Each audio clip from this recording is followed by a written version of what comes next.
Justru di tanggal-tanggal seperti ini, di ujung-ujung penanggalan Desember ini, justru kita semakin khawatir. Kenapa kita harus semakin khawatir?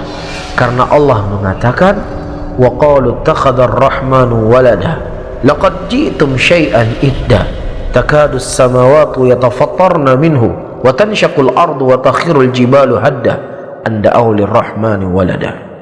Dan ketika mereka mengatakan Allah itu punya anak, sampai-sampai langit itu runtuh, gunung itu hancur, dan bumi terbelah.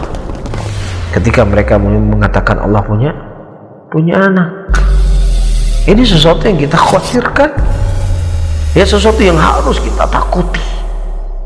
Jangan sampai semakin tersebar keyakinan seperti ini, semakin cepat datang bencana Allah Subhanahu wa Ta'ala kepada kita. Dan demikian kita lihat, setiap akhir penghujung, setiap awal tahun, selalu banyak musibah, selalu banyak bencana. Jadi apakah mungkin seorang Islam yang berakal, mereka bahagia, senang mengucapkan selamat? Ya, jadi secara tidak langsung Anda mengatakan selamat hari lahirnya Tuhan Yesus. Hati-hati, Rasulullah telah mengingatkan, ya innal abda la yatakallamu bi kalimatin, seorang hamba berbicara dengan sebuah kalimat yang itu membuat Allah murka dan tidak sadar dia bahwa kalimat itu mengantarkan dia ke dalam nerakanya Allah. Iyadzubillah.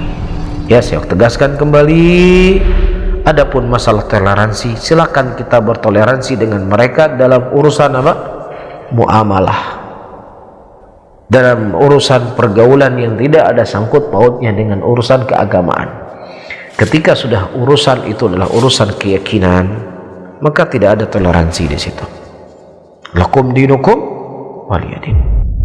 Bismillahirrahmanirrahim. Qul ya ayyuhal kafirun la a'budu ma ta'budun wa la antum 'abiduna ma a'bud wa la ana 'abidun ma 'abadtum ولا أنتم عابدون ما أعبد لكم دينكم ولي دين لكم دينكم ولي دين.